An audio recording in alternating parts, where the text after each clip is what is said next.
तो आपने मतलब रिश्वत नहीं ली, मांगी? नहीं मांगी। ये सिर्फ ड्रग माफिया का पूरा रैकेट है ताकि मेरे यहाँ से फाइल हट जाए, क्योंकि मैं उनको लगातार क्रैक करती जा रही हूँ। अरे भाई आप इन्वेस्टिगेशन कर रहे हो यार, आप नहीं आप इन्वेस्टिगेशन कर रहे हैं यार, ये क्या बात हुई?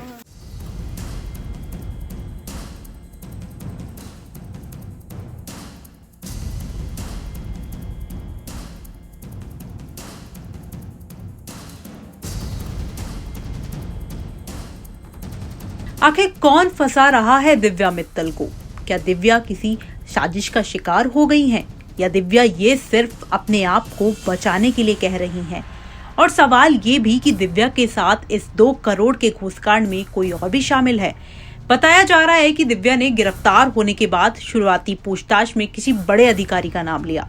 दिव्या पहले तो इस बात को नकारती रही कि उन्होंने पैसे लिए हैं, लेकिन जब वेरिफिकेशन के दौरान रिकॉर्डिंग सामने आई तो कहा कि पूरा मामला बड़े अधिकारी की जानकारी में है, जबकि एसीबी के एफआईआर में तो किसी के नाम का जिक्र ही नहीं है। जांच में ये बात भी सामने आई है कि इस कांड में दिव्या मित्तल के साथ कोई और भी शामिल हो सकता है, क्योंकि कोई भी एएसपी रैंक का अधिकारी किसी को डरा धमकाकर 2 करोड़ की इतनी बड़ी राशि की मांग नहीं कर सकता। एसीबी के एडिशनल एसपी बजरंग सिंह ने बताया कि इस मामले में जांच जारी है। जो रिपोर्ट मिली है और रिपोर्ट के बाद में कार्रवाई चल रही है। अभी कुछ नकदी वगैरह कुछ बरामद हुआ? ये भी चल रही है, सब जगह सर्च चल रही है। उसके बाद सर्च के बाद में हमारे जो उसको एग्जाई करके उच्च अधिकारी है उसकी रिपोर्ट करेंगे। रिपोर्ट इनका खुद का फार्म हाउस था इनके नाम का है, जो खुद का है। तो ये अकेले ही हैं या फिर इसमें और भी कोई लोग शामिल हैं, या किसी और के भी अब तक सामने नाम आए हैं कुछ? अभी जो इन्होंने इनके ऊपर जो आरोप लगे, इन्होंने रिश्वत ये कहते हुए ली थी कि बार बार इनसे जब बातचीत की गई तो इन्होंने कहा मुझे ऊपर भी देना पड़ता है। तो उस चीज़ की हम जांच करेंगे, अगर किसी का कोई रोल होगा। एनडीपीएस का कहाँ का मामला था? एनडीपीएस का ही रामगंज का मुकदमा था, जिसकी तफ्तीश एसओजी के पास थी। तो फिर लगा कार्रवाई चल रही है ना? नहीं, जो रिपोर्ट मिली है और रिपोर्ट के बाद में कार्रवाई चल रही है। एसीपी इस बात की भी जांच कर रही है कि जिस नशीली दवाओं के मामले में दिव्या की गिरफ्तारी हुई है, वो जांच कहां तक पहुंची है।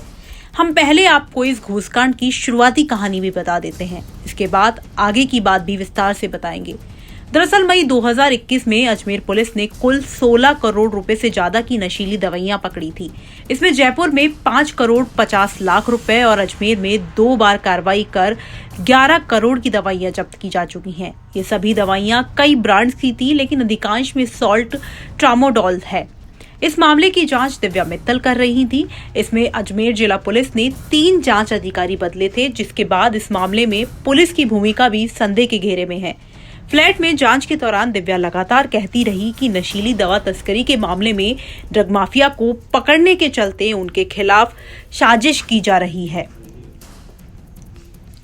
बताया जा रहा है कि नशीली दवा तस्करी के मामले में हरिद्वार की फार्मा कंपनी के मालिक को गिरफ्तार करने की एवज में बर्खास्त पुलिसकर्मी सुमित कुमार के जरिए दिव्या ने 2 करोड़ रुपए की घूस मांगी थी। परिवादी का कहना है कि जब उसने घूस की रकम को कम करने को कहा तो दिव्या ने कहा, ये कोई बनिए की दुकान नहीं है, रुपए अकेले मेरे लिए नहीं है, उन्हें ऊपर तक रुपए देने होते हैं। परिवादी का ये भी कहना है कि उसका इसके अंदर कोई दोष नहीं है। उसने बताया कि जब मैं नशीली दवा तस्करी मामले में जांच अधिकारी दिव्या मित्तल के पास गया तो उन्होंने मुझसे कहा, आप उदयपुर की तरफ आ जाओ, आपके पास एक फोन आएगा, उसके अनुसार वहां चले जाना। थोड़ी देर में निकलते ही फोन आया और उसके बाद मैं उदयपुर के लिए रवाना हो गया। वहां मुझसे 2 करोड़ रुपए की मांग की गई। असमर्थता जाहिर करने पर डरा धमकाकर 1 करोड़ रुपए से कम नहीं होने की बात कही गई। यहां से लौटकर मैंने एसीबी को रिपोर्ट दी।